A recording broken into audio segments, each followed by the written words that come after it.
Hi, ಎಲ್ಲರಿಗೂ ನಮಸ್ಕಾರ. ಕಾಮನಬಿಲ್ಲು ಕಥಾಗುಚ್ಛ YouTube ಚಾನಲ್ಗೆ ಸ್ವಾಗತ. ಇನ್ನೂ ಯಾರೆಲ್ಲ ಈ ಚಾನಲ್ಗೆ ಸಬ್ಸ್ಕ್ರೈಬ್ ಮಾಡದೆ ಕತೆ ಕೇಳ್ತಾ ಇದ್ದೀರಾ, ಪ್ಲೀಸ್ ಸಬ್ಸ್ಕ್ರೈಬ್ ಮಾಡಿ. ಹಾಗೆ ನನ್ನ ಈ ಕತೆ ನಿಮಗೆ ಇಷ್ಟ ಆದರೆ ಲೈಕ್ ಮಾಡಿ, ಕಮೆಂಟ್ ಮಾಡಿ, ಶೇರ್ ಮಾಡಿ.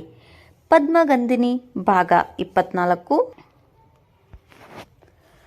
ಧೃತಿ ಆ ದಾಂಡಿಗರನ್ನು ಹಿಡಿದು ಎಲ್ಲರೂ ಬೇಗ ಬನ್ನಿ ಎಂದು ಕೂಗಾಡುತ್ತಿದ್ದರೆ ಆ ದಾಂಡಿಗರು ಮಾತ್ರ ಕಣ್ಣು ರೆಪ್ಪೆ ಮುಚ್ಚದೆ ಅವಳನ್ನು ನೋಡುತ್ತಾ ಉಳಿದರು. ಅವಳ ದೇಹ ಸೌಂದರ್ಯ ಇಬ್ಬರನ್ನು ಸೆಳೆದು ಬಿಟ್ಟಿತು. ಅಲ್ಲದೆ ಇದುವರೆಗೂ ಆ ಪಿಜಿಯಲ್ಲಿ ಅವಳನ್ನು ಎಂದಿಗೂ ನೋಡಿರಲಿಲ್ಲ ಅವರು.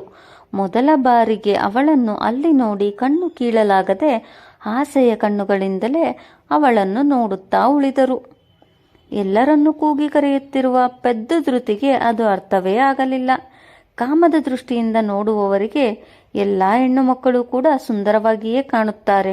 ಆ ದೃಷ್ಟಿಯಿಂದ ಒಮ್ಮೆ ನೋಡುವಾಗ ಆ ಹೆಣ್ಣಿನ ಜಾಗದಲ್ಲಿ ಆ ಕಾಮುಕರ ತಾಯಿ ಅಥವಾ ಸಹೋದರಿಯರನ್ನು ನೆನೆದರೆ ಬಹುಶಃ ಅವರಿಗೆ ಆ ಕೆಟ್ಟ ಆಲೋಚನೆ ಬರುವುದಿಲ್ಲವೇನೋ.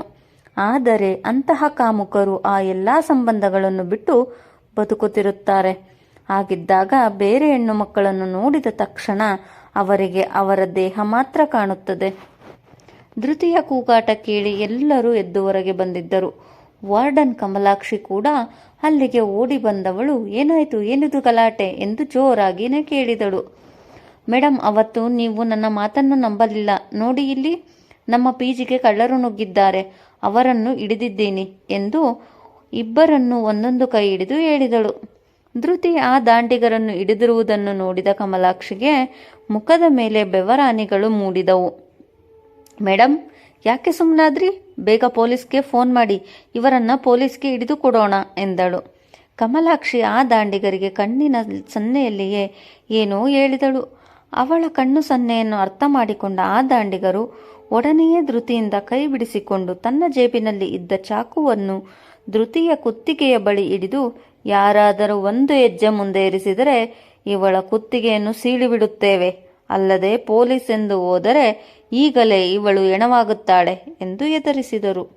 ಅಲ್ಲಿದ್ದವರೆಲ್ಲ ಆ ದಾಂಡಿಗರ ಮಾತಿಗೆ ಹೆದರಿ ಒಂದು ಹೆಜ್ಜೆ ಹಿಂದೆ ಸರಿದಿದ್ದರು. ಆದರೆ ಮಂಗಳ ಮಾತ್ರ ಧೃತಿಗೆ ಏನು ಮಾಡುವರೋ ಎಂದು ಹೆದರಿ ಧೃತಿ ಎಂದು ಚೀರಿಕೊಂಡಿದ್ದಳು. ಅವರು ಕುತ್ತಿಗೆಯ ಬಳಿ ಚಾಕು ಹಿಡಿಯುತ್ತಿದ್ದ ಹಾಗೆ ಧೃತಿಯ ಕುತ್ತಿಗೆಯ ನರಗಳು ಬಿಗಿದಿದ್ದವು. ಯಾವ ಕ್ಷಣದಲ್ಲಿ ತನ್ನ ಕತ್ತನ್ನು ಸೀಳುತ್ತಾರೋ ಎಂದು ಹೆದರಿ ನಡುಗಲಾರಂಭಿಸಿದಳು. ಅವಳು ಅದೆಷ್ಟೇ ಧೈರ್ಯವಂತೆಯಾದರೂ ಸಹ ಇಂತಹ ಸಮಯದಲ್ಲಿ ಹೆದರುವುದು ಸಹಜ. ಇಷ್ಟರವರೆಗೆ ಧೈರ್ಯದಿಂದ ಅವರ ಮುಂದೆ ಮಾತನಾಡಿದವಳಿಗೆ ಈಗ ಆ ಧೈರ್ಯವೆಲ್ಲ ಹುದುಗಿ ಹೋಗಿತ್ತು. ಅದೇಕೋ ಈಗಲೇ ತನ್ನ ಉಸಿರು ನಿಲ್ಲುವುದು ಖಚಿತ, ನಾನಿನ್ನು ಬದುಕುವುದಿಲ್ಲ ಎಂದುಕೊಂಡು ದೀರ್ಘ ಉಸಿರನ್ನು ಎಳೆದು ಬಿಗಿಯಾಗಿ ಕಣ್ಣು ಮುಚ್ಚಿ ನಿಂತು ಬಿಟ್ಟಳು. ನೋಡಿ, ನಾನು ಪೊಲೀಸ್ ಕಂಪ್ಲೇಂಟ್ ಕೊಡುವುದಿಲ್ಲ, ದಯವಿಟ್ಟು ಅವಳನ್ನು ಬಿಟ್ಟು ಬಿಡಿ ಎಂದು ಕಮಲಾಕ್ಷಿ ವಿನಂತಿಸುವಂತೆ ಹೇಳಿದಳು.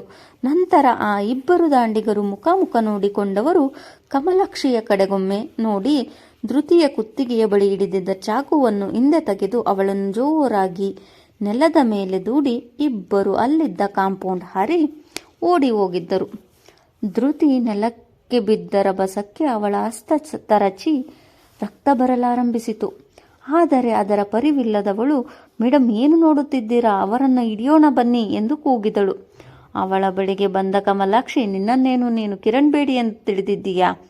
ಆ ದಾಂಡಿಗರನ್ನು ಹಿಡಿಯುವ ಸಾಹಸ ಮಾಡಿದ್ದೀಯಲ್ಲ, ನಿನ್ನ ಜೀವಕ್ಕೆ ಏನಾದರೂ ಆಗಿದ್ದಿದ್ದರೆ ಏನು ಮಾಡಬೇಕಿತ್ತು ಎಂದು ಧೃತಿಯ ಮೇಲೆ ಕೂಗಾಡಿದರು. ಮೇಡಮ್, ಅವರು ಕಳ್ಳರು, ಅವರನ್ನು ಹಿಡಿದರೆ ಏನು ತಪ್ಪು?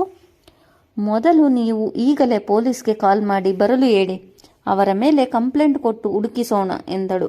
ಇಷ್ಟೆಲ್ಲ ಆದರೂ ಅದೆಷ್ಟು ಧೈರ್ಯ ಇವಳಿಗೆ? ಮುಚ್ಚುಬಾಯಿ, ನಮ್ಮ ಪಿಜಿಯ ಮಾನ ಮರ್ಯಾದೆಯನ್ನು ಹರಾಜು ಹಾಕಬೇಕು ಎಂದು ಯೋಚಿಸಿದ್ದೀಯಾ ಎಂದು ಕೋಪದಲ್ಲಿ ಹೇಳಿದಳು. ಮೇಡಮ್, ಮಾನ ಮರ್ಯಾದೆ ಹರಾಜು ಹಾಕುವಂಥದ್ದು ನಾನು ಏನು ಹೇಳಿದೆ? ಆ ಕಳ್ಳರು ಸುಲಭವಾಗಿ ನಮ್ಮ ಪಿಜಿ ಒಳಗೆ ನುಗ್ಗಿದ್ದಾರೆ, ಮುಂದೆಯೂ ಹೀಗೆ ಬಂದು ನಮಗೆ ತೊಂದರೆ ಕೊಡುವುದಿಲ್ಲ ಎನ್ನುವುದಕ್ಕೆ ಏನು ಗ್ಯಾರಂಟಿ? ಮೊದಲು ಅವರ ಮೇಲೆ ಕಂಪ್ಲೇಂಟ್ ಕೊಡೋಣ ಬನ್ನಿ ಎಂದಳು. ಸ್ವಲ್ಪ ಮಾತು ನಿಲ್ಲಿಸ್ತೀಯ ನೀನು ಹಿಂದೆ ಮುಂದೆ ಯೋಚಿಸದೆ ಕಂಪ್ಲೇಂಟ್ ಕೊಟ್ಟರೆ ನಮ್ಮ PGಯ ಮಾನ ಮರ್ಯಾದೆ ಏನಾಗುತ್ತೆ ಎಂದು ಯೋಚಿಸಿದ್ದೀಯಾ? ಈ ಮಾಧ್ಯಮಗಳಿಗೆ ಸ್ವಲ್ಪ ಸಿಕ್ಕಿದರೆ ಸಾಕು, ಕಡ್ಡಿಯನ್ನು ಗುಡ್ಡ ಮಾಡುತ್ತಾರೆ. ಅಂಥದ್ರಲ್ಲಿ ನಮ್ಮ PGಯ ಬಗ್ಗೆ ಇಲ್ಲ ಸಲ್ಲದನ್ನೆಲ್ಲ ವರದಿ ಮಾಡುತ್ತಾರೆ. ಇದೆಲ್ಲ ಬೇಕಾ ಹೇಳು? ಅಲ್ಲದೆ ನಮ್ಮ PGಯಲ್ಲಿ ಕಳ್ಳತನ ಮಾಡುವಂಥದ್ದು ಏನೂ ಇಲ್ಲ, ಬಂದದರಿಗೆ ಸುಂಕ ಇಲ್ಲ ಎಂದು ಅವರೇ ಹೋಗಿದ್ದಾರೆ ಅಷ್ಟೇ. ಈ ವಿಚಾರವನ್ನು ಇಲ್ಲಿಯೇ ಬಿಟ್ಟು ಎಲ್ಲರೂ ಹೋಗಿ ಮಲಗಿ ಎಂದು ಗದರಿಬಿಟ್ಟಳು. ಕಮಲಾಕ್ಷಿಯ ಮಾತಿಗೆ ಎದರಿದ ಧೃತಿ ಕೂಡ ಏನೂ ಮಾತನಾಡದೆ ಸುಮ್ಮನಾದಳು. ಅವಳ ಹಸ್ತದಲ್ಲಿ ರಕ್ತ ಬರುತ್ತಿರುವುದನ್ನು ನೋಡಿದ ಮಂಗಳ, ಧೃತಿ ನೋಡಿಲ್ಲಿ ಎಷ್ಟೊಂದು ರಕ್ತ ಬರುತ್ತಿದೆ ಎಂದು ಅವಳ ಕೈ ಹಿಡಿದು ಒಳಗೆ ಕರೆದುಕೊಂಡು ಹೋಗಿದ್ದಳು.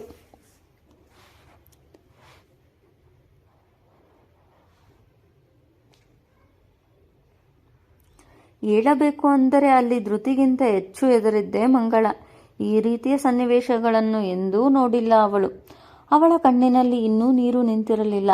ವಾರ್ಡನ್ ಬಳಿ ಕೇಳಿ ಫಸ್ಟ್ ಏಡ್ ಬಾಕ್ಸ್ ತೆಗೆದುಕೊಂಡು ಬಂದು ತರಚಿ ರಕ್ತ ಬರುತ್ತಿದ್ದ ಜಾಗವನ್ನು ಹತ್ತಿಯಿಂದ ಒರೆಸಿ ಅದಕ್ಕೆ ಔಷಧಿಯನ್ನು ಹಚ್ಚಿದಳು. ಅಲ್ಲಿಗೆ ಬಂದ ನೀತಾ, ಧೃತಿ, ಅಂತಹ ದಾಂಡಿಗರನ್ನು ಹೋಗಿ ಹಿಡಿದಿದ್ದೀಯಲ್ಲ, ಎಷ್ಟು ಧೈರ್ಯ ನಿನಗೆ? ನೀನು ಹಿಡಿದ ಕೋಪಕ್ಕೆ ನಿನಗೆ ಏನಾದರೂ ಮಾಡಿದ್ದರೆ ನಾವು ಏನು ಮಾಡಬೇಕಿತ್ತು? ಅವರು ಇಲ್ಲಿಗೆ ಕಳ್ಳತನವನ್ನು ಮಾಡಲೇ ಬಂದಿದ್ದರೆ ಅವರು ಏನನ್ನು ಕದಿಯಲು ಬಂದಿದ್ದಾರೋ ಅದನ್ನು ಕದ್ದು ಹೋಗುತ್ತಿದ್ದರು. ಅದು ಬಿಟ್ಟು ಬೇಡದೆ ಇರುವ ಉಸಾಬರಿ ನಿನಗೆ ಯಾಕೆ? ಸುಮ್ಮನೆ ತೊಂದರೆಯನ್ನು ಮೈಮೇಲೆ ಎಳೆದುಕೊಳ್ಳುತ್ತೀಯ ನೀನು. ಈಗ ನೋಡು ಕೈಯಲ್ಲಿ ಹೇಗೆ ರಕ್ತ ಬರುತ್ತಿದೆ ಎಂದು ಮಂಗಳ ಹಿಡಿದಿದ್ದ ದ್ವಿತೀಯ ಕೈಯನ್ನು ತನ್ನ ಕೈಗೆ ತೆಗೆದುಕೊಂಡು ನೊಂದುಕೊಂಡೇ ಹೇಳಿದಳು ನೀತಾ. ನೀತಾ ಅಕ್ಕ, ನನಗೆ ಏನೂ ಆಗಿಲ್ಲ ಬಿಡಿ. ಆದರೂ ಅವರು ಇದ್ದಿದ್ದೇ ಇಬ್ಬರು, ನಾವು ಎಷ್ಟು ಜನ ಇದ್ದೆವು. ಎಲ್ಲರೂ ಧೈರ್ಯದಿಂದ ಅವರನ್ನು ಹಿಡಿದು ಕಟ್ಟಬಹುದಿತ್ತು. ಆದರೆ ನೀವು ಯಾರೂ ಮುಂದೆ ಬರಲಿಲ್ಲ ಎಂದಳು. ಅವರ ಕೈಯಲ್ಲಿ ಚಾಕು ನೋಡಿಯೂ ನಾವು ಹೇಗೆ ಮುಂದೆ ಬರೋದು ಧೃತಿ? ನಿನಗೆ ಏನಾದರೂ ಮಾಡಿದ್ದರೆ ಎಂದಳು ನೀತಾ. ಧೃತಿ, ಅವರನ್ನು ಹಿಡಿದು ನಿನಗೆ ಏನಾಗಬೇಕಿತ್ತು ಹೇಳು? ಸದ್ಯ ಇಷ್ಟಕ್ಕೆ ನಿನ್ನನ್ನು ಬಿಟ್ಟು ಹೋಗಿದ್ದಾರೆ, ಅದೇ ಸಮಾಧಾನ.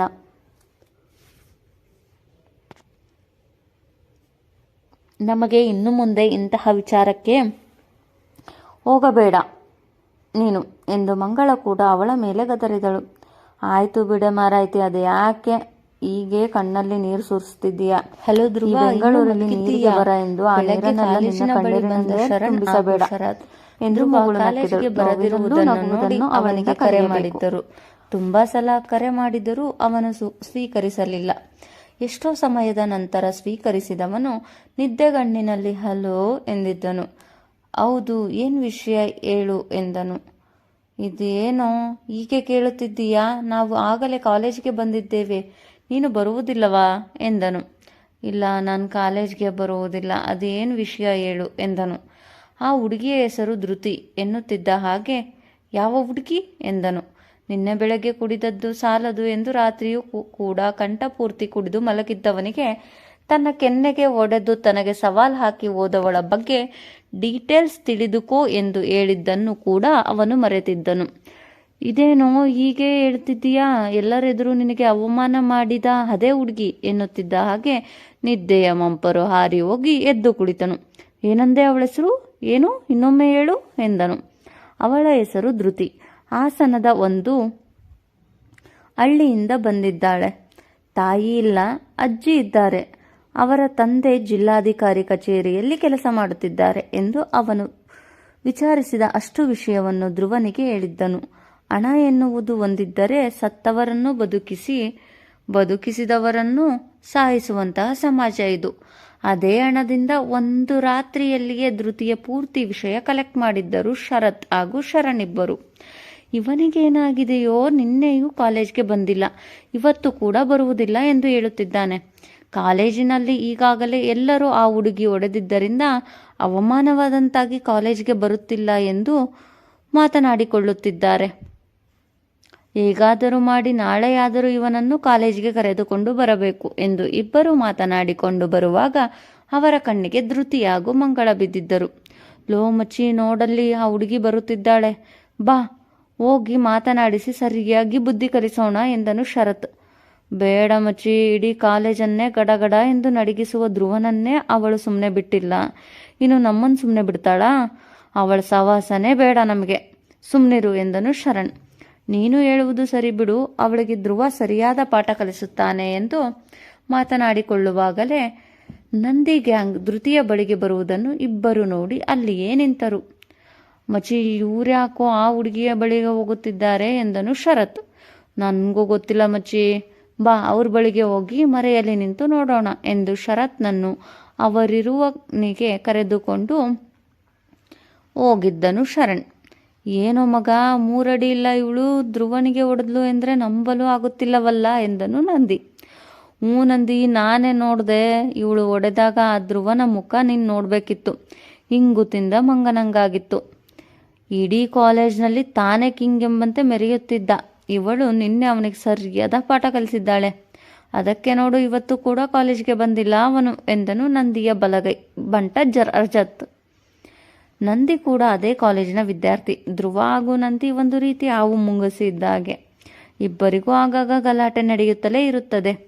ನಿನ್ನೆ ಧ್ರುವನಿಗೆ ಧೃತಿ ಹೊಡೆದ ವಿಷಯ ಕೇಳಿ ಅವಳ ಧೈರ್ಯವನ್ನು ನೋಡಿ ಅವಳನ್ನು ನೋಡಲು ಮಾತನಾಡಿಸಲು ಅವಳ ಬಳಿಗೆ ಬಂದಿದ್ದಾನೆ. ಮೂರ್ತಿ ಚಿಕ್ಕದಾದರೂ ಕೀರ್ತಿ ದೊಡ್ಡದು. ನೋಡೋಕೇನೋ ಹುಡುಗಿ ಚೆನ್ನಾಗಿದ್ದಾಳೆ. ನಮಗೆ ಅನುಕೂಲವೇ ಆಯಿತು ನೋಡು. ಶತ್ರುಗಳ ಶತ್ರು ನಮಗೆ ಮಿತ್ರ, ಏನಂತೀಯಾ ಎಂದು ಧೃತಿಯನ್ನು ನೋಡಿಕೊಂಡು ಹೇಳಿದವನು ಶೇಕ್ ಹ್ಯಾಂಡ್ ಮಾಡಲು ಅವಳ ಮುಂದೆ ಹಸ್ತ ಚಾಚಿದನು. ಮುಂದುವರಿಯುವುದು. ಧನ್ಯವಾದಗಳು.